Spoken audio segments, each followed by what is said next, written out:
رومی جم کر مقابلہ کر رہے تھے، لیکن مسلمانوں کے حملے غضبناک تھے۔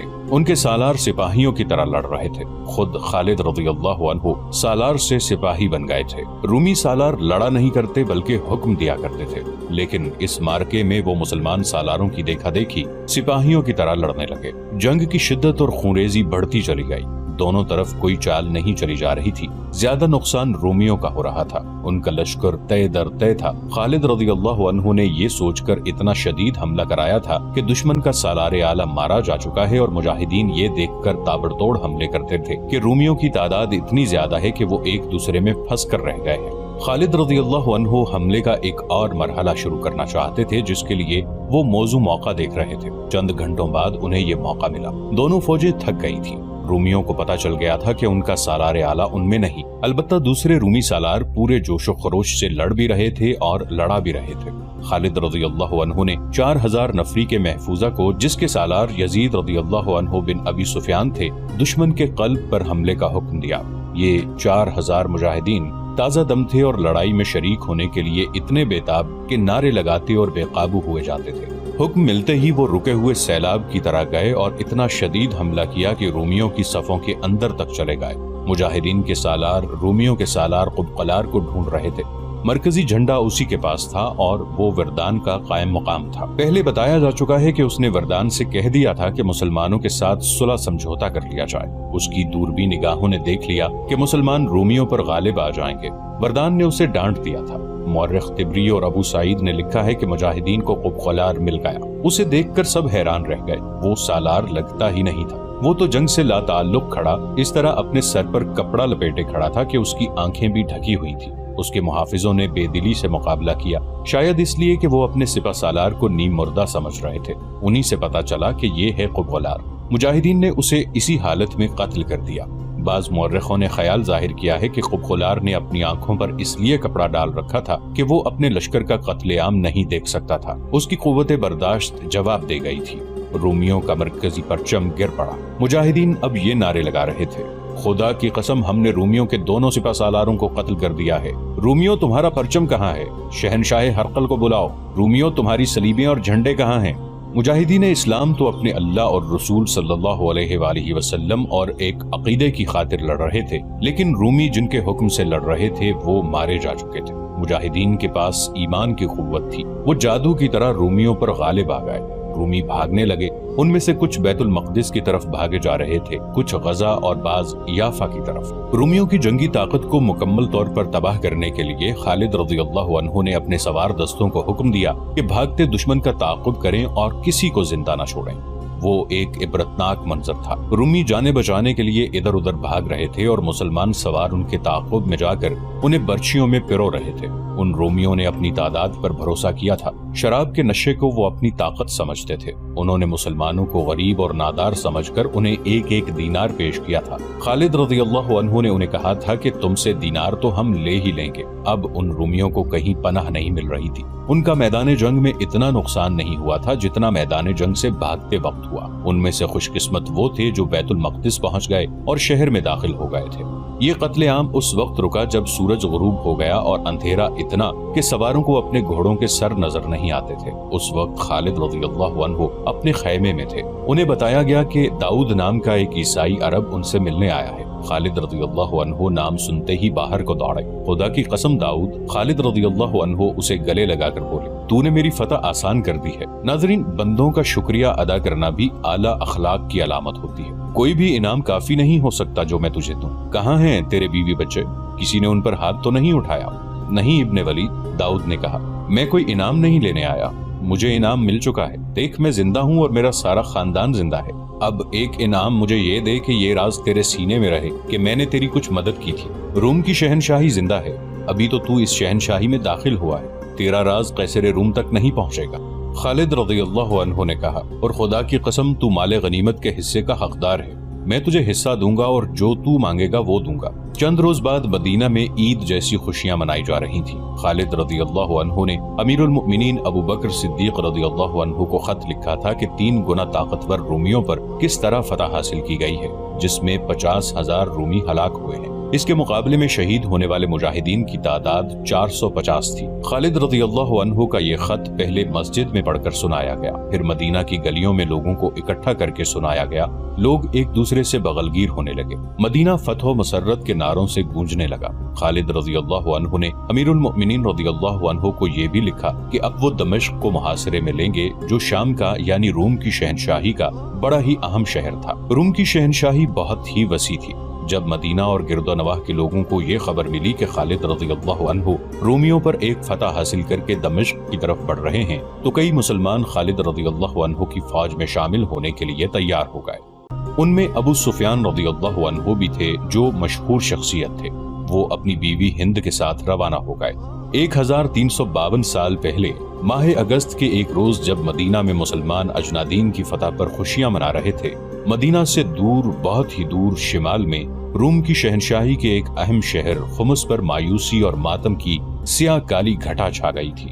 رومیوں کے شہنشاہ ہرقل کے محل میں قہر اور غضب کی آوازیں گرج رہی تھیں۔ بصرہ کی شکست کی خبر لے کر جانے والا قاصد اگر وہاں سے کھسک نہ آتا تو ہرقل غصے میں اس کا سر کاٹ دیتا۔ ہمارے سپہ سالار وردان کو کیا ہو گیا تھا؟ شہنشاہ ہرقل نے غضبناک آواز میں پوچھا۔ مارا گیا ہے، اسے کانپتی ہوئی آواز میں جواب ملا۔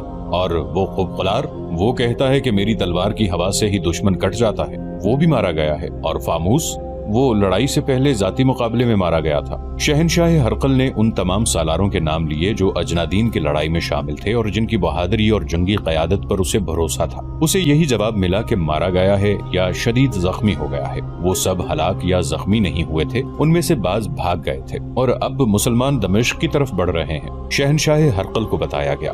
دمشق کی طرف؟ اس نے ہڑبڑا کر کہا، نہیں نہیں، میں انہیں دمشق تک پہنچنے نہیں دوں گا، وہ دمشق ہم سے نہیں لے سکتے، وہاں میرا شیر موجود ہے، توما، دمشق کا سالار توما ہے۔ ہرقل تیز تیز قدم اٹھاتا اپنے شاہانہ کمرے میں چل رہا تھا اور اپنی ایک ہتھیلی پر دوسرے ہاتھ کے مکے مارے جا رہا تھا۔ اس کے خوشامدی درباریوں، خاص خادموں اور اس کی خدمت میں حاضر رہنے والی بڑی حسین لڑکیوں کو معلوم تھا کہ جب شہنشاہ پریشانی، یاسیت اور غصے کی کیفیت میں ہوتا ہے تو سب سے زیادہ خوبصورت لڑکی شراب پیش کرتی ہے۔ ایک لڑکی جو باریک ریشمی لباس میں برہنہ لگتی تھی، چاندی کے پیالے میں شراب لے کر آئی اور اشتعال انگیز ادا سے ہرقل کے سامنے گئی۔ ہرقل بکھرے ہوئے سانڈ کی طرح پھنکار رہا تھا۔ اس نے لڑکی کے ہاتھوں میں تشتری دیکھ کر بڑے زور سے تشتری کے نیچے ہاتھ مارا۔ شراب کا پیالہ لڑکی کے منہ پر لگا، تشتری چھت تک جا کر واپس آئی۔ ہرقل نے لڑکی کو دھکا دیا تو وہ دروازے میں جا پڑی۔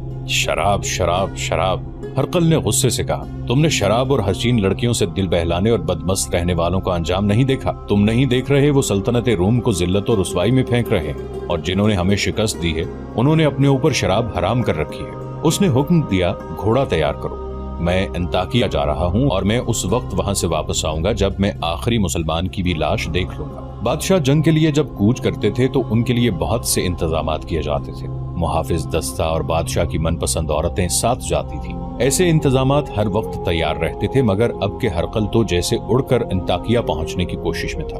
اس کے کوچ کے انتظامات کرنے والوں پر قیامت ٹوٹ پڑی اور وہ انتظامات میں مصروف ہو گئے۔ خالد رضی اللہ عنہ اجنادین میں 7 روز رہے۔ انہوں نے اپنے سالاروں سے کہا کہ دشمن کو کہیں سستانے اور دم لینے کی مہلت نہ دو، اسے اتنی مہلت نہ دو کہ وہ اپنی بکھری ہوئی جمعیت کو اکٹھا کر سکے۔ اس اصول کے تحت دمشق کی طرف ان کا کوچ بہت تیز تھا۔ انہوں نے اپنے جاسوس پہلے بھیج دیے تھے۔ اب خالد رضی اللہ عنہ نے جاسوسی کا نظام مزید بہتر بنا دیا تھا۔ وہ اس حقیقت کو نظر انداز نہیں کر سکتے تھے کہ قیصر روم کی سلطنت بہت وسیع ہے اور اس کے مطابق اس کی فوج بھی زیادہ ہے اور برتر بھی۔ ایسی فوج پر غلبہ پانے کے لیے ان کے احوال و قوائف کا قبل از وقت معلوم کرنا ضروری تھا، اور اتنا ہی ضروری ان علاقوں کے خد و خال کا جاننا تھا جہاں جہاں اس فوج کے دستے موجود تھے۔ ان کی نقل و حرکت کے متعلق قبل از وقت معلومات حاصل کرنا بھی سود مند تھا۔ راستے میں بیت المقدس آتا تھا۔ خالد رضی اللہ عنہ نے اس اہم شہر کو نظر انداز کر دیا اور اس سے کچھ فاصلے سے آگے چلے گئے، لیکن ایک مقام کو نظر انداز کرنا مشکل تھا۔ اس بستی کا نام فحل تھا، جو ایک مضبوط قلعہ تھا۔ خالد رضی اللہ عنہ اس کے قریب پہنچے تو ایک فقیر نے، جو پاگل لگتا تھا، خالد رضی اللہ عنہ کا راستہ روک لیا۔ خالد رضی اللہ عنہ بن ولید نے اسے اپنے پاس بلایا۔ کیا خبر لائے ہو؟ خالد رضی اللہ عنہ نے اس نے پوچھا۔ وہ خالد رضی اللہ عنہ کا جاسوس تھا۔ اس بستی کا نام فحل ہے، جاسوس نے کہا۔ آپ دیکھ رہے ہیں یہ قلعہ ہے، اس کے اندر فوج ہے، باہر کچھ بھی نہیں۔ رومیوں سے ہماری جہاں کہیں بھی ٹکر ہوگی، اس قلعے سے رومیوں کو کمک اور دیگر مدد ملے گی۔ خالد رضی اللہ عنہ نے اس قلعے کا محاصرہ ضروری نہ سمجھا، وہ اپنی نفری کم نہیں کرنا چاہتے تھے۔ دمشق کی تسخیر کوئی معمولی مہم نہیں تھی، بلکہ اپنی شکست کے امکانات بڑھتے جا رہے تھے۔ خالد رضی اللہ عنہ نے اپنے ایک نائب سالار ابو الاور کو بلایا اور اسے حکم دیا کہ وہ ایک سوار دستہ اپنے ساتھ رکھے اور فہل کے قریب کہیں تیاری کی حالت میں موجود رہے۔ یہاں سے فوج باہر نکلے تو تیروں کی بوچھاڑیں مارے اور کسی کو باہر نہ نکلنے دے۔ خالد رضی اللہ عنہ وہاں رکے نہیں۔ ابو الاور نے ایک سوار دستہ وہیں روک لیا اور اس قلعے بند بستی کے جتنے دروازے تھے ان سب کے سامنے سوار متعین کر دیے۔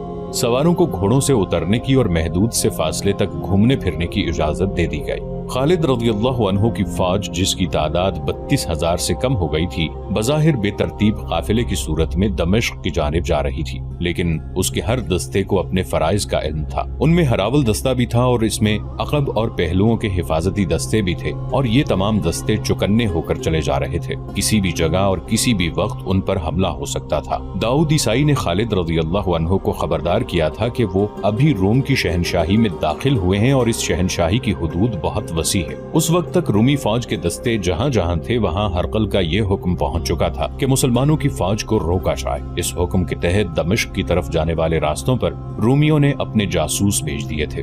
دریائے یرموک کے کنارے وقوسا ایک قصبہ تھا۔ کسی رومی جاسوس نے خالد رضی اللہ عنہ کے لشکر کو آتے دیکھ لیا اور پیچھے جا کر اطلاع دی۔ جب خالد رضی اللہ عنہ وقوسا کے قریب پہنچے تو رومی فوج کے بہت سے دستے خالد رضی اللہ عنہ کا راستہ روکنے کے لیے تیار کھڑے تھے۔ مورخوں نے لکھا ہے کہ اجنادین کی لڑائی سے بھاگے ہوئے کئی رومی فوجی وقوسا پہنچ چکے تھے۔ انہیں بھی ان دستوں میں شامل کر لیا گیا تھا جو مسلمانوں کو روکنے کے لیے جنگی ترتیب میں کھڑے تھے، مگر ان میں لڑنے کا جذبہ سرد تھا، کیونکہ ان پر مسلمانوں کا خوف طاری تھا۔ جن کمانداروں اور سپاہیوں نے ابھی مسلمانوں سے جنگ نہیں لڑی تھی، وہ اجنادین کے بھگوڑوں سے پوچھتے تھے کہ مسلمان لڑنے میں کیسے ہیں۔ دیکھ لو، انہیں کچھ اس قسم کے جواب ملے۔ 30,000 نے 90,000 کو اس طرح شکست دی ہے کہ سپہ سالار سے چھوٹے سے سالار تک ایک بھی زندہ نہیں۔ انہوں نے ہماری آدھی نفری مار ڈالی ہے، زخمیوں کا کوئی حساب ہی نہیں۔ مت پوچھو دوستو، مت پوچھو، میں تو انہیں انسان سمجھتا ہی نہیں۔ ان کے پاس کوئی جادو ہے یا وہ جنات جیسی کوئی مخلوق ہے؟ ان کا ایک ایک آدمی 10 آدمیوں کا مقابلہ کرتا ہے، ان کے سامنے کوئی جم کر لڑ ہی نہیں سکتا۔ پوچھتے کیا ہو، وہ آ رہے ہیں، خود دیکھ لینا۔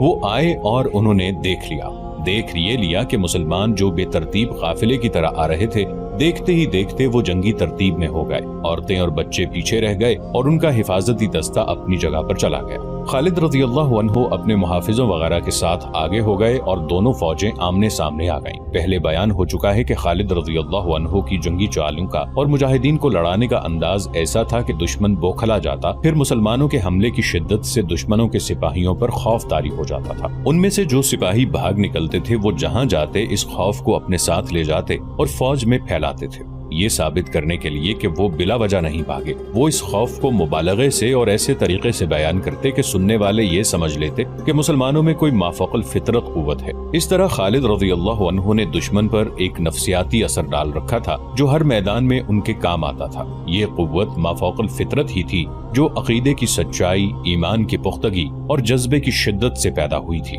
مسلمان اللہ کے حکم سے لڑتے تھے، ان کے دلوں میں کوئی ذاتی غرض یا لالچ نہیں تھا۔ وقوسا کے میدان میں جب رومی مسلمانوں کے مقابلے میں آئے تو ان کے انداز میں جوش و خروش تھا اور جارحیت بھی شدید نظر آتی تھی، لیکن خالد رضی اللہ عنہ نے جب حملہ کیا تو رومیوں میں لڑنے کا جذبہ اتنا شدید نہ تھا جتنا ہونا چاہیے تھا۔ خالد رضی اللہ عنہ نے سامنے سے حملہ کیا اور دونوں پہلوؤں کے کچھ دستوں کو پھیلا کر اس حکم کے ساتھ آگے بڑھایا کہ دشمن کے پہلوؤں کی طرف جا کر حملہ کریں۔ مورخوں کے مطابق رومی سامنے سے حملے کرنے کو روکنے کے لیے ایسی صورت اختیار کر بیٹھے کہ اپنے پہلوؤں کو نہ دیکھ سکے۔ ان پر جب دائیں اور بائیں سے بھی حملہ ہوا اور ان کے دائیں بائیں کے دستے مسلمانوں کے دباؤ سے اندر کو سکڑنے اور سمٹنے لگے تو وہ گھبرا گئے اور ان پر وہ خوف طاری ہو گیا جو خالد رضی اللہ عنہ کے نام سے منسوب تھا۔ اس خوف نے رومیوں کے پاؤں اکھاڑ دیے۔ ان رومی دستوں کے لیے یہ حکم تھا کہ وہ مسلمانوں کو زیادہ سے زیادہ دنوں تک روکے رکھیں۔ وجہ یہ تھی کہ دمشق میں جو رومی فوج تھی اس میں دوسری جگہوں سے دستے بھیج کر اضافہ کیا جا رہا تھا۔ ہرقل اس کوشش میں تھا کہ اس کے یہ دستے مسلمانوں سے پہلے دمشق پہنچ جائیں۔ اس کے لیے ضروری تھا کہ وقوسا میں مسلمانوں کی فوج کو روک لیا جاتا اور ایسی لڑائی لڑی جاتی جو طول پکڑ جاتی۔ ایسی لڑائی کے طور طریقے مختلف ہوتے ہیں۔ خالد رضی اللہ عنہ نے رومیوں کو کچھ سوچنے کی مہلت ہی نہ دی۔ رومی بے شمار لاشیں اور زخمی میدان میں چھوڑ کر بھاگ گئے۔ خالد رضی اللہ عنہ وہاں اتنا ہی رکے کہ اپنے شہیدوں کا جنازہ پڑھ کر دفن کیا، زخمیوں کو ساتھ لیا اور مال غنیمت اکٹھا کیا اور چل پڑے۔ یہ اگست 634 کا تیسرا ہفتہ جمادی الآخر 13 ہجری تھا۔ شہنشاہ ہرقل انطاکیہ جا پہنچا اور وہاں اپنا ہیڈ کوارٹر بنا لیا۔ حمص سے انطاکیہ کو روانہ ہونے سے پہلے اس نے دمشق کی رومی فوج کے سالاروں توما، ہربیس اور عزازیر کو پیغام بھیج دیا تھا کہ وہ فوراً انطاکیہ پہنچے۔ ہرقل کے پہنچتے ہی تینوں سالار انطاکیہ پہنچ گئے۔ کیا تم نے سن لیا ہے کہ تمہارے سالار وردان اور قبقلار بھی مارے جا چکے ہیں؟ شہنشاہ ہرقل نے ان سے پوچھا، کیا تم بھی قیصر روم کی عظمت کو ذہن سے اتار دو گے؟ کیا تمہاری نظروں میں بھی صلیب کا تقدس ختم ہو چکا ہے؟ مسلمان ابھی تو ہمارے سامنے آئے ہی نہیں۔ سالار توما نے کہا، ہمیں ابھی نہ آپ نے آزمایا ہے نہ مسلمانوں نے، انہیں آنے دیں، میں آپ کی بیٹی کے آگے شرمسار نہیں ہوں گا۔ توما شہنشاہ ہرقل کا داماد تھا اور وہ دمشق کا سپہ سالار تھا۔ بڑا پکا مذہبی آدمی تھا اور اپنے مذہب عیسائیت کے فروغ اور تحفظ کے لیے سرگرم رہتا تھا۔ توما، ہرقل نے اسے کہا، تم مذہب میں اتنے مگن رہتے ہو کہ دمشق کے دفاع کی طرف پوری توجہ نہیں دے رہے۔ میں تو یہ سمجھتا ہوں کہ مذہب نہ رہا تو دمشق بھی نہیں رہے گا۔ توما نے کہا، کیا آپ نہیں جانتے کہ مسلمانوں کے خلاف جنگ بھی مذہب میں شامل ہے؟ میں یہاں اکیلا تو نہیں، جنگی معاملے سالار ہربیس کے پاس ہیں اور سالار عزازیر بھی میرے ساتھ ہے۔ کیا عزازیر فارسیوں کو اور پھر ترکوں کو کئی لڑائیوں میں شکستیں نہیں دے چکا؟ جتنا بھروسہ مجھے عزازیر پر ہے اتنا تم دونوں پر نہیں۔ ہرقل نے کہا، عزازیر تجربہ کار سالار ہے، تم دونوں کو ابھی ثابت کرنا ہے کہ تم عزازیر کے ہم پلہ ہو۔ عزازیر رومیوں کا بڑا ہی قابل اور دلیر سالار تھا۔ اس نے بہت سی لڑائیاں لڑیں اور ہر میدان میں فتح حاصل کی تھی۔ عربی زبان پر اسے اتنا ہی عبور حاصل تھا کہ وہ عربی بولتا تو شک ہوتا کہ عرب کا رہنے والا ہے۔ دمشق کی فوج کا کمانڈر دراصل وہی تھا۔ انطاکیہ میں کلوس نام کا ایک رومی سالار تھا، اسے ہرقل نے 5000 نفری کی فوج دے کر دمشق جانے کو کہا۔ شہنشاہ ہرقل، کلوس نے کہا، میں حلفیہ کہتا ہوں کہ میں آپ کے سامنے اس وقت آؤں گا جب میری برچی کی انی کے ساتھ مدینہ کے سالار خالد بن ولید کا سر ہوگا۔ تم مجھے صرف حلف سے خوش نہیں کر سکتے۔ ہرقل نے کہا، میں صرف ابن ولید کا سر نہیں، تمام مسلمانوں کی لاشیں دیکھنا چاہتا ہوں۔ فوراً دمشق پہنچو، وہاں کمک کی ضرورت ہے، سب چلے جاؤ اور دمشق کو بچاؤ۔ تمام سالار فوراً روانہ ہو گئے۔ ہرقل کا ایک مشیر خاص ہرقل کے پاس موجود رہا۔ شہنشاہ ہرقل، اس مشیر نے کہا، سالار کلوس کو دمشق نہ بھیجتے تو اچھا تھا، اگر اسے بھیجنا ہی تھا تو سالار عزازیر کو دمشق سے نکال لیتے۔ کیوں؟ کیا شہنشاہ بھول گئے ہیں کہ ان دونوں میں ایسی چپکلش ہے جو دشمنی کی صورت اختیار کر جایا کرتی ہے؟ مشیر نے کہا، ان کی آپس میں بول چال بند ہے۔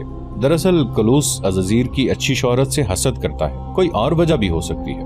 کیا تم یہ خطرہ محسوس کر رہے ہو کہ وہ لڑائی کے دوران ایک دوسرے کو نقصان پہنچانے کی کوشش کریں گے؟ ہرقل نے پوچھا۔ ہاں شہنشاہ روم، مشیر نے کہا، میں یہی خطرہ محسوس کر رہا ہوں۔ ایسا نہیں ہوگا، ہرقل نے کہا، انہیں یہ احساس تو ضرور ہوگا کہ وہ مل کر نہ لڑے تو بڑی بری شکست کھائیں گے، اور وہ مجھے خوش کرنے اور ایک دوسرے کو میری نظروں میں گرانے کے لیے جوش و خروش سے لڑیں گے، اور اگر انہوں نے ایک دوسرے کو نقصان پہنچانے کی کوشش کی تو انہیں یقیناً معلوم ہوگا کہ ان کی سزا کیا ہوگی۔ مشیر خاموش ہو گیا، لیکن اس کے چہرے پر پریشانی کے آثار پہلے سے زیادہ ہو گئے۔ خالد رضی اللہ عنہ کے مجاہدین دمشق کی جانب بڑھے جا رہے تھے۔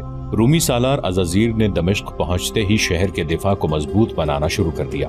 دمشق کی شہر پناہ کے 6 دروازے تھے اور ہر دروازے کا ایک نام تھا۔ عزازیر نے دمشق کو محاصرے سے بچانے کا یہ انتظام کیا کہ زیادہ فوج شہر کے باہر رکھی تاکہ مسلمانوں کو شہر تک پہنچنے ہی نہ دیا جائے، انہیں شہر سے باہر ختم کر دیا جائے۔ شہر میں خاص طور پر منتخب کیے ہوئے دستے رکھے گئے، ان میں ایک محافظ دستہ تھا جسے جانباز دستہ کہا جاتا ہے۔ اس 1 میل سے کچھ زیادہ لمبے اور 4 فرلانگ چوڑے شہر کی آبادی میں اس خبر نے ہڑبونگ بپا کر دی تھی کہ مسلمان شہر کو محاصرے میں لینے آ رہے ہیں۔ اس خبر سے پہلے مسلمانوں کی دہشت شہر میں داخل ہو چکی تھی۔ سالار شہریوں کو بھی شہر کے دفاع کے لیے تیار کر رہے تھے، لیکن شہریوں سے انہیں تعاون نہیں مل رہا تھا۔ شہری تو اپنا مال و دولت اور اپنی جوان لڑکیوں کو چھپاتے پھر رہے تھے۔ ان میں سے بعض نے اپنے کنبوں کو اپنے ساتھ لے کر بھاگنے کی بھی کوشش کی، لیکن فوج نے انہیں روک لیا۔ مجاہدین کا لشکر دمشق سے زیادہ دور نہیں رہ گیا تھا۔ جاسوس جو آگے گئے ہوئے تھے وہ باری باری پیچھے آتے، رپورٹ دیتے اور پھر آگے چلے جاتے۔ اب مجاہدین کی جذباتی کیفیت ایسی تھی جیسے ان کا کوئی گھر نہ ہو، کوئی وطن نہ ہو، کوئی بیوی بچہ نہ ہو، بس اللہ ہی اللہ ہو، جس کے نام کا وہ ورد کرتے جاتے، یا چند مجاہدین مل کر کوئی جنگی ترانہ گاتے تھے۔ انہوں نے اپنا رشتہ اللہ کے ساتھ اور رسول اللہ صلی اللہ علیہ وآلہ وسلم کی روح مقدس کے ساتھ جوڑ دیا تھا۔ انہوں نے اپنی جانیں اللہ کی قربان گاہ پر رکھ دی تھی۔ رومیوں کے لیے وہ جسم تھے لیکن اپنے لیے وہ روحیں تھیں، اور اپنے جسموں اور تکالیف اور ضروریات سے وہ بے نیاز ہو گئے تھے۔ انہیں تو جیسے یہ بھی احساس نہیں رہا تھا کہ ان کی تعداد بہت کم ہے اور دشمن کی تعداد کئی گنا ہے۔ ان کے سپہ سالار خالد رضی اللہ عنہ کی جذباتی کیفیت بھی ایسی ہی تھی، لیکن تاریخ کے اس عظیم جرنیل کی نگاہ حقائق پر تھی۔ وہ سوچتے رہتے تھے کہ اتنی کم نفری کو اتنی زیادہ نفری کے خلاف کس طرح استعمال کیا جائے کہ مطلوبہ نتائج حاصل ہوں۔ انہوں نے رومیوں کو دیکھ لیا اور تسلیم کر لیا تھا کہ یہ ایک عمدہ فوج ہے۔ انہوں نے یہ بھی پیش نظر رکھا تھا کہ رومی اپنے ملک میں ہیں اور جو سہولتیں انہیں حاصل ہیں وہ ہمیں نہیں مل سکتی۔ شکست کی صورت میں مسلمانوں کے لیے وہاں کوئی پناہ نہیں تھی، اس صورت میں انہیں قید یا قتل ہونا تھا۔ ان احوال و قوائف کے پیش نظر خالد رضی اللہ عنہ نے اپنی فوج میں کچھ تبدیلیاں کی تھیں۔ ایک تو انہوں نے جاسوسی کے انتظامات اور ذرائع کو پہلے سے بہتر بنا کر انہیں منظم کر دیا۔ چند اور تبدیلیوں میں قابل ذکر یہ ہے کہ خالد رضی اللہ عنہ نے ایک سوار دستہ بنایا جس میں 4000 منتخب گھڑ سوار رکھے۔ یہ تیز رفتار اور متحرک دستہ تھا، اسے طلیحہ کہتے تھے۔ متحرک سے مراد یہ ہے کہ اس رسالے نے جم کر نہیں بلکہ بھاگتے دوڑتے اور ادھر ادھر ہو جاتے اور دشمن کو گھما پھرا کر لڑاتے جنگ میں شریک رہنا تھا۔ خالد رضی اللہ عنہ نے اس دستے کی کمان اپنے ہاتھ میں رکھی۔ دمشق کی جانب کوچ کے دوران یہ سوار دستہ مسلمانوں کے لشکر کے ہراول میں تھا۔ کوچ کا چوتھا دن تھا۔ ہراول کا یہ سوار دستہ ایک بستی مراج السفر کے قریب پہنچا تو آگے گئے ہوئے 2 جاسوس آئے۔ خالد رضی اللہ عنہ اس دستے کے ساتھ تھے۔ جاسوسوں نے انہیں بتایا کہ تھوڑی دور آگے رومی فوج تیاری کی حالت میں پڑاؤ کیے ہوئے ہے۔ جاسوسوں کے اندازے کے مطابق وہ مقام دمشق سے 12-13 میل دور تھا۔ مورخوں نے لکھا ہے کہ اس رومی فوج کی تعداد 12,000 تھی اور اس میں زیادہ تر سوار تھے۔ اس کے 2 سالار تھے، ایک عزازیر اور دوسرا کلوس۔ یہ وہی سالار تھے جن کی آپس میں دشمنی تھی۔ انہیں دمشق کے سپہ سالار توما نے اس منصوبے کے تحت بھیجا تھا کہ مسلمانوں کے لشکر کو دمشق تک نہ پہنچنے دیا جائے۔ اگر اسے تباہ نہ کیا جا سکے تو اتنا کمزور کر دیا جائے کہ وہ واپس چلا جائے۔ اگر یہ بھی نہ ہو سکے تو اتنی سی کامیابی ہر قیمت پر حاصل کی جائے کہ مسلمانوں کو زیادہ سے زیادہ دن دمشق سے دور رکھا جائے تاکہ دمشق کے دفاع کے لیے مزید دستے وہاں پہنچائے جا سکیں اور شہر میں اتنی خوراک پہنچا کر جمع کی جا سکے کہ محاصرہ طول پکڑ جائے تو شہر میں قحط کی صورت پیدا نہ ہو۔ خالد رضی اللہ عنہ کے لیے یہ مسئلہ پیدا ہو گیا تھا کہ ان کے ساتھ ہراول کا صرف یہ سوار دستہ تھا جس کی نفری 4000 تھی، باقی لشکر ابھی بہت دور تھا۔ ہراول کی رفتار تیز تھی۔ دشمن کی موجودگی کی اطلاع پر خالد رضی اللہ عنہ نے رفتار سست کر دی۔ اس کا ایک مقصد تو یہ تھا کہ پورا لشکر آ جائے اور دوسرا یہ کہ دشمن کے قریب شام کو پہنچیں تاکہ رات کو آرام کیا جا سکے اور الس صبح لڑائی شروع کی جائے۔ اگر جاسوس آگے گئے ہوئے نہ ہوتے تو خالد رضی اللہ عنہ لا علمی میں 4000 سواروں کے ساتھ دشمن کے سامنے جا پہنچتے، پھر صورتحال ان کے حق میں نہ رہتی۔ رومیوں کے اس 12,000 لشکر نے بڑی اچھی جگہ پڑاؤ ڈالا ہوا تھا۔ وہاں ایک وادی تھی جس میں گھنے درخت تھے اور ایک پہاڑی تھی۔ رومی اس پہاڑی کے سامنے اور وادی کے منہ میں تھے۔ انہوں نے لڑائی کے لیے یہ جگہ منتخب کی تھی جو ان کو کئی جنگی فائدے دے سکتی تھی۔ مسلمان اس پھندے میں آ سکتے تھے۔ خالد رضی اللہ عنہ نے اپنی رفتار ایسی رکھی کہ سورج غروب ہونے سے ذرا پہلے دشمن کے سامنے پہنچے۔ دشمن سے ان کا فاصلہ 1 میل کے لگ بھگ تھا۔ خالد رضی اللہ عنہ نے اپنے دستے کو روک لیا اور وہیں پڑاؤ کرنے کو کہا۔ سورج غروب ہو گیا، اس لیے یہ خطرہ نہ رہا کہ دشمن حملہ کر دے گا۔ جمادی الثانی 13 ہجری کے چاند کی 18ویں تاریخ تھی۔ آدھی رات کو چاندنی بڑی صاف تھی۔ خالد رضی اللہ عنہ پاپیادہ آگے چلے گئے۔ رومیوں کے سوار گشتی سنتری گشت پر تھے۔ خالد رضی اللہ عنہ ان سے بچتے پہاڑی تک گئے۔ وہ زمین کے خد و خال کا جائزہ لے رہے تھے۔ رات گزرتے ہی انہیں یہاں لڑنا تھا۔ وہ دیکھ رہے تھے کہ ان کے سوار دستے کے لیے بھاگنے دوڑنے کی جگہ ہے یا نہیں۔ خالد رضی اللہ عنہ کے لیے پریشانی یہ تھی کہ ان کا لشکر بہت دور تھا۔ انہوں نے پیغام تو بھیج دیا تھا کہ رفتار تیز کریں، پھر بھی لشکر جلدی نہیں پہنچ سکتا تھا۔ اس کی رفتار تو پہلے ہی تیز تھی۔ مسلمانوں کا کوچ ہوتا ہی تیز تھا۔ 19 اگست 634 عیسوی بمطابق 19 جمادی الثانی 13 ہجری کی صبح طلوع ہوئی۔ فجر کی نماز سے فارغ ہوتے ہی خالد رضی اللہ عنہ نے اپنے سوار دستے کو جنگ کی تیاری کا حکم دے دیا۔ رومی بھی تیاری میں آ گئے۔ خالد رضی اللہ عنہ نے رومیوں کی ترتیب دیکھی تو انہیں شک ہوا کہ رومی حملے میں پہل نہیں کرنا چاہتے۔ خالد رضی اللہ عنہ بھی پہل کرنے کی پوزیشن میں نہیں تھے۔ انہیں اتنا وقت درکار تھا کہ باقی لشکر پہنچ جائے۔ خالد رضی اللہ عنہ نے رومیوں کا ارادہ معلوم کرنے کے لیے اپنے سوار دستے کے ایک حصے کو حملہ کر کے پیچھے یا دائیں بائیں نکل جانے کا حکم دیا۔ تقریباً 1000 گھوڑے سمندری طوفان کی موجوں کی طرح گئے۔ رومیوں نے حملہ روکنے کی بجائے یہ حرکت کی کہ پیچھے ہٹنے لگے۔ مسلمان سوار اس خیال سے آگے نہ گئے کہ دشمن گھیرے میں لے لے گا، ویسے بھی انہیں آمنے سامنے کی لڑائی نہیں لڑنی تھی۔ وہ جس رفتار سے گئے تھے اسی رفتار سے گھوڑے موڑتے ہوئے دور کا چکر کاٹ کر آ گئے۔ چند ایک سالار خالد رضی اللہ عنہ کے ساتھ تھے۔ سب کو توقع تھی کہ اب رومی حملے کے لیے آئیں گے۔ ان کی فوج 3 گنا تھی مگر انہوں نے کوئی جوابی حرکت نہیں کی۔ خدا کی قسم رومی کچھ اور چاہتے ہیں۔ خالد رضی اللہ عنہ نے اپنے سالاروں سے کہا، یہ ہمارے ساتھ کھیلنا چاہتے ہیں اور میں اپنے لشکر کے انتظار میں ہوں، ان کے ساتھ کھیلو ابن ولید۔ سالار زرار بن الازور نے کہا، یہ لڑنا نہیں چاہتے، ہمارا راستہ روکنا چاہتے ہیں اور انہیں شاید معلوم نہیں کہ ہمارا لشکر ابھی دور ہے۔ خالد رضی اللہ عنہ نے کہا، یہ بھی سوچ ابن ولید۔ سالار شرجیل رضی اللہ عنہ نے کہا، کیا یہ چوکس نہیں کہ ہمارا لشکر شاید کسی اور طرف سے ان پر حملہ کر دے گا؟ میں ان کا دھیان پھیر دیتا ہوں۔ خالد رضی اللہ عنہ نے کہا۔ رومیوں کی توجہ اپنی طرف کرنے کے لیے خالد رضی اللہ عنہ نے یہ طریقہ اختیار کیا کہ دشمن کو انفرادی مقابلوں کے لیے للکارا۔ پہلے بیان ہو چکا ہے کہ اس دور میں جب فوجوں کی لڑائی سے پہلے دونوں فوجوں میں سے ایک ایک آدمی سامنے آتا اور ان میں انفرادی لڑائی ہوتی تھی۔ خالد رضی اللہ عنہ نے زرار بن الازور، شرجیل رضی اللہ عنہ بن حسنہ اور امیر المؤمنین ابو بکر رضی اللہ عنہ کے بیٹے عبد الرحمن کو مقابلے کے لیے آگے کیا۔ یہ تینوں سالار تھے۔ وہ دونوں فوجوں کے درمیان جا کر گھوڑا دوڑانے اور دشمن کو للکارنے لگے۔ رومیوں کی صفوں سے 3 سوار نکلے، وہ بھی سالاری کے رتبے کے آدمی تھے۔ رومی جنگجو قوم تھی۔ اس قوم نے تاریخ ساز تیغزن اور شہسوار پیدا کیے ہیں۔ خالد رضی اللہ عنہ کے ان 3 سالاروں کے مقابلے میں جو رومی نکلے وہ زبردست لڑاکے تھے۔ کھلے میدان میں مقابلے شروع ہو گئے۔ یہ 3 جوڑیوں کا مقابلہ تھا۔ تینوں جوڑ الگ الگ ہو گئے۔ گھوڑے دوڑ رہے تھے، گھوم رہے تھے اور برچیوں سے برچیاں ٹکرا رہی تھیں۔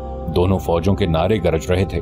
گھوڑے اپنی اڑائی ہوئی گرد میں چھپتے جا رہے تھے۔ پھر گرد سے ایک گھوڑا نکلا، اس کا سوار ایک طرف لڑک گیا۔ گھوڑا بے لگام ہو کر ادھر ادھر دوڑ رہا تھا۔ وہ ایک رومی سالار تھا جو بڑا گہرا زخم کھا کر گھوڑے سے گر رہا تھا۔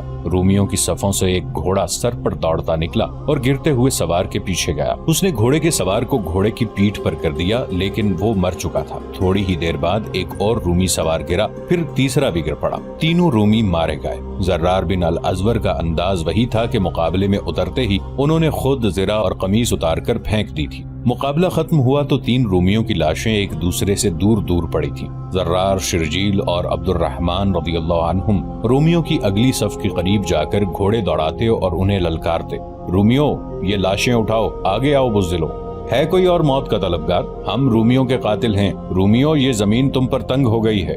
ادھر مجاہدین اسلام نے وہ شور و غل بپا کر رکھا تھا کہ آسمان ہلنے لگتا تھا۔ ایک اور آدمی گھوڑا دوڑاتا میدان میں آیا اور اس نے تلوار لہرا کر گھوڑا چکر میں دوڑایا۔ عبد الرحمن بن ابی بکر اس کی طرف گئے تو زرار نے اپنے گھوڑے کو ایڑ لگائی اور چلائے، پیچھے رہے ابی بکر کے بیٹے، اسے میرے لیے چھوڑ دے۔ وہ عبد الرحمن کے قریب سے گزر گئے۔ رومی نے گھوڑا ان کی طرف موڑا لیکن زرار نے اس کے گھوڑے کو پوری طرح سے مڑنے بھی نہ دیا۔ انہوں نے تلوار کی نوک رومی کے پہلو میں اتار دی لیکن اتنی نہیں کہ وہ گر پڑتا۔ زرار نے اسے مقابلے کا موقع دیا تھا۔ اس نے مقابلہ کیا لیکن اس کا دم خم پہلے زخم سے ہی ختم ہو چکا تھا۔ زرار اس کے ساتھ کھیلتے رہے، آخر ایسا بھرپور وار کیا کہ وہ گھوڑے پر دوہرا ہوا اور پھر لڑک کر نیچے آ پڑا۔ مدینہ کے ان 3 سالاروں کے مقابلے میں چند اور رومی آئے اور مارے گئے۔ زرار، شرجیل اور عبد الرحمن نے صرف یہی نہیں کیا بلکہ رومیوں کی اگلی صف کے قریب جا کر گھوڑے دوڑاتے اور انہیں للکارتے تھے، بلکہ کوئی رومی صف سے آگے ہو کر ان کی تنزیہ للکار کا جواب دیتا تو وہ ان تینوں میں سے جس کے سامنے ہوتا اسے برچی یا تلوار سے ختم کر دیتا۔ اس طرح انہوں نے چند ایک رومیوں کو بھی زخمی اور قتل کیا۔ خالد رضی اللہ عنہ پہلے تو تماشا دیکھتے رہے، پھر وہ جوش میں آ گئے۔ انہوں نے گھوڑے کو ایڑ لگائی اور آگے چلے گئے۔ پیچھے آ جاؤ تم تینوں، خالد رضی اللہ عنہ نے بڑی بلند آواز میں کہا اور میدان میں گھوڑا دوڑانے لگے۔ ان کے ہاتھ میں برچی تھی۔ مورخوں نے ان کی للکار کے الفاظ لکھے ہیں، میں اسلام کا ستون ہوں، میں اللہ کے رسول صلی اللہ علیہ وآلہ وسلم کا صحابی ہوں، میں خالد بن ولید ہوں، میں اپنی فوج کا سپہ سالار ہوں، میرے مقابلے میں سپہ سالار آئے۔ واقدی اور طبری نے لکھا ہے کہ رومی سالاروں عزازیر اور قلوس کے درمیان چپقلش تھی۔ جب خالد رضی اللہ عنہ نے کہا کہ ان کے مقابلے میں سپہ سالار آئے تو رومی سالار عزازیر نے اپنے ساتھی سالار کلوس کی طرف دیکھا اور کہا کہ کلوس اپنے آپ کو سپہ سالار سمجھتا ہے، میں تو اس کے مقابلے میں کچھ بھی نہیں۔ کلوس یہ سن کر خاموش رہا اور مقابلے کے لیے آگے بھی نہ بڑھا۔ ہمارا سالار کلوس ڈر گیا ہے، عزازیر نے تنزیہ کہا۔ اس نے کلوس کو کچھ اور تانے بھی دیے۔ کلوس کا انداز بتا رہا تھا کہ وہ خالد رضی اللہ عنہ کے مقابلے میں ہچکچا رہا ہے، لیکن عزازیر اس پر تانوں کے تیر چلا رہا تھا۔ ان سے تنگ آ کر کلوس نے گھوڑا بڑھایا اور خالد رضی اللہ عنہ کی طرف گیا۔ 4 مورخوں نے متفقہ طور پر بیان کیا ہے کہ خالد رضی اللہ عنہ کے ہاتھ میں برچی تھی۔ کلوس ان کی طرف آیا تو ان کا انداز حملے والا نہیں تھا اور اس نے خالد رضی اللہ عنہ کو کچھ ایسا اشارہ کیا تھا جیسے کوئی بات کرنا چاہتا ہو۔ خالد رضی اللہ عنہ نے اس کے اشارے کی پرواہ نہیں کی۔ دشمن کا دوستانہ اشارہ دھوکہ بھی ہو سکتا تھا۔ خالد رضی اللہ عنہ نے اپنا گھوڑا اس کی طرف دوڑایا اور اس پر برچھی کا وار کیا۔ کلوس تجربہ کار جنگجو تھا، اس نے اپنے آپ کو اس وار سے صاف بچا لیا۔ خالد رضی اللہ عنہ نے آگے جا کر گھوڑا موڑا اور کلوس پر دوسرے حملے کے لیے گئے۔ اب کہ انہوں نے سنبھل کر کلوس کو برچھی ماری، کلوس نے اب پھر ان کا وار بیکار کر دیا۔ خالد رضی اللہ عنہ نے برچھی پھینک دی۔ کلوس نے دیکھا کہ اب خالد رضی اللہ عنہ خالی ہاتھ آ رہے ہیں تو اس نے تلوار تانی۔ خالد رضی اللہ عنہ نے گھوڑا اس کی طرف لیا اور گھوڑے کو زیادہ آگے نہ جانے دیا، اسے فوراً روک کر موڑا اور کلوس پر آئے۔ کلوس نے گھوڑا موڑا، وہ بہتر پوزیشن میں آ کر وار کرنا چاہتا تھا، لیکن خالد رضی اللہ عنہ نے پیچھے سے آ کر اسے مضبوطی سے پکڑ لیا اور گھوڑے سے گرا دیا۔ انہوں نے گھوڑے سے کود کر کلوس کو دبوچ لیا۔ کلوس زمین پر پڑا تھا، اس نے اٹھنے کی ذرا سی بھی کوشش نہ کی۔ خالد رضی اللہ عنہ نے اپنے محافظوں کو پکارا کہ آئیں۔ 2-3 محافظ دوڑے گئے۔ خالد رضی اللہ عنہ نے انہیں کہا کہ کلوس کو قیدی بنا لیں۔ اس طرح کلوس مرنے سے بچ گیا اور قیدی بن گیا۔ جب کلوس کو قیدی بنا کر خالد رضی اللہ عنہ کے محافظ لے گئے تو اسے پیچھے لے جانے کی بجائے سامنے کھڑا کر دیا گیا تاکہ رومی اسے دیکھتے رہیں۔ خالد رضی اللہ عنہ پھر گھوڑے پر سوار ہو گئے اور گھوڑا چکر میں دوڑاتے اور رومیوں کو للکارتے تھے اور ان کا مذاق بھی اڑاتے تھے۔ کلوس کا گھوڑا ایک جگہ رک گیا تھا۔ خالد رضی اللہ عنہ کے اشارے پر ان کا ایک محافظ کلوس کا گھوڑا پکڑ کر لے آئے۔ خالد رضی اللہ عنہ کی للکار کے جواب میں اب رومی سالار عزازیر سامنے آیا۔ او کلوس! سالار عزازیر نے خالد رضی اللہ عنہ کو للکارنے کے بجائے اپنے ساتھی سالار کلوس کو للکار کر تانا دیا۔ دیکھ لے اپنا انجام بزدل کمینے، تو مجھے رسوا کر رہا تھا، اب میری تلوار کا کمال دیکھ۔ اس نے خالد رضی اللہ عنہ پر حملہ کرنے کے بجائے گھوڑا عام چال سے خالد رضی اللہ عنہ کی طرف بڑھایا اور خالد رضی اللہ عنہ سے تنزیہ لہجے میں کہا، عربی بھائی میں تجھ سے کچھ پوچھوں گا، میرے قریب آ جا۔ او اللہ کے دشمن! خالد رضی اللہ عنہ نے اس کے طنز کو سمجھتے ہوئے کہا، میں تیرے قریب گیا تو تیرا سر تیرے جسم کے ساتھ نہیں رہے گا، تو ہی آ جا۔ عزازیر نے تلوار نکالی اور خالد رضی اللہ عنہ کی طرف آیا، لیکن وہ ہنس رہا تھا جیسے خالد رضی اللہ عنہ کو کچھ سمجھتا ہی نہ ہو۔ وہ خالد رضی اللہ عنہ سے کچھ دور رک گیا۔ عربی بھائی، اس نے کہا، تجھے میرے مقابلے میں آنے کے لیے کس نے کہا ہے؟ کیا تو نے سوچا نہیں کہ تو میرے ہاتھوں مارا جائے گا تو تیرے ساتھی سالار تیرے بغیر کیا کریں گے؟ اللہ سے دشمنی رکھنے والے رومی! خالد رضی اللہ عنہ نے کہا، کیا تو نے دیکھا نہیں کہ میرے ساتھیوں نے کیا کر دکھایا ہے؟ انہیں اگر میری اجازت ہوتی تو تیرے سارے لشکر کو اسی طرح کاٹ دیتے جس طرح تیرے یہ ساتھی کٹے ہوئے مردہ پڑے ہیں۔ میرے ساتھی آخرت سے محبت کرتے ہیں، یہ دنیا اور یہ زندگی تو ان کے لیے کچھ بھی نہیں۔ تو ہے کون؟ میں تجھے نہیں جانتا۔ او بد قسمت عربی! عزازیر نے خالد رضی اللہ عنہ کا مذاق اڑانے والے لہجے میں کہا، میں اس ملک کا جابر سالار ہوں، میں تیرے لیے قہر ہوں، میں فارسیوں کے لشکر کا قاتل ہوں، ترکوں کے لشکر کو برباد کرنے والا ہوں، میں تیرا نام پوچھ رہا ہوں۔ خالد رضی اللہ عنہ نے کہا، میں موت کا فرشتہ ہوں۔ عزازیر نے کہا، میرا نام عزازیر ہے لیکن میں اسرائیل ہوں، خدا کی قسم جس موت کا تو فرشتہ ہے وہ موت تجھے ڈھونڈ رہی ہے۔ خالد رضی اللہ عنہ نے کہا، وہ تجھے جہنم کے سب سے نیچے والے حصے میں پہنچائے گی۔